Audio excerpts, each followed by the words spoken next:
Malaria is a deadly disease that kills around 1 million people every year on this planet. Most of the victims are children. Many live in Africa. I grew up in Africa. My parents moved there as young people in Tanzania, and I was born in Dar es Salaam. And there was malaria all around us. Living in Africa shaped Pradip Rathod's interest in health and medicine. He also gained personal understanding of a disease he's been working decades to eliminate. I first started working on malaria parasites in 1981. So this is referred to as an alpha amino acid. A chemistry professor at the University of Washington, Pradip and his team are working hard to defeat malaria from several angles. What are the yields? What kind of yields are you getting? Like 50%. We really are basic scientists. We care a lot about the disease. We ask questions that many have not asked before. We like to think our questions will lead to avoidance of the disease or better treatment or early diagnostics. While the research tools and technology have improved immensely, the various malaria strains remain elusive, one step ahead, constantly adapting. Today, malaria is probably as bad as it's ever been. These parasites really make their living by changing. We now know that these parasites can do things that will make us rewrite textbooks about biology and genetic changes. Malaria is a blood-borne illness carried by mosquitoes. One bite infects a person with dozens of malaria protozoa. They circulate throughout the bloodstream and end up in the liver.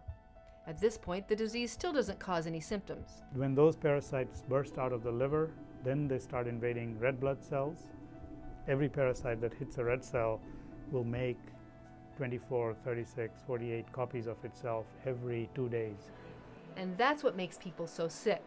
Fatigue, fever, chills, in some cases coma, and even death. That's a tough thing to witness, but Pradip knows it's necessary to push beyond the test tube. In order to be contributors to this process, we need to be doing our science in the field.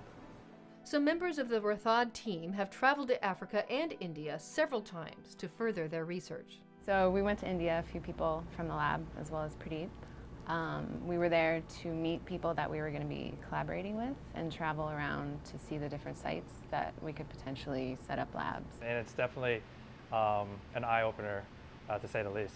I mean, to see little kids, that cannot move or are in a coma in hospitals is really, it highlights the importance of some of the stuff that we're doing in the laboratory. I'd like to think I know as much as most people about malaria, but when you're in that room, in that clinic, and the person is extremely sick, the family is gathered around, you have so much respect for the physicians who are working with those patients. They try their best with the resources they have. They're trying their best with the knowledge that they have. And they're well aware that often it's not enough. And the amount of hope that you see from the patients and from the family looking at the doctors, and in some cases looking at us as visitors, hoping that we have something that might help them that day for their patient, it's extremely humbling and sometimes difficult. Pradip and his team will soon return to India on a 7-year grant from the National Institutes of Health. Their research will contribute to a global malaria study. Beyond India, there are friends and partners who have such grants to work in 3 different parts of Africa. They have Central America, they have Amazonia covered, they have Southeast Asia, they have the islands near Papua New Guinea. So we will all be comparing notes over these 7 years.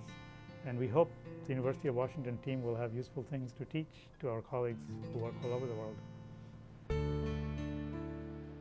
Years ago, Pradip Rathod decided he could not turn his back on a disease he left behind in his country of birth. He's aiming high, the goal challenging. But it's his kind of determination, intellect, and compassion that will help us one day realize a malaria-free world. People around the world are suffering in ways that stopped happening in the Western world decades ago. And so there's a need for setting our aims high.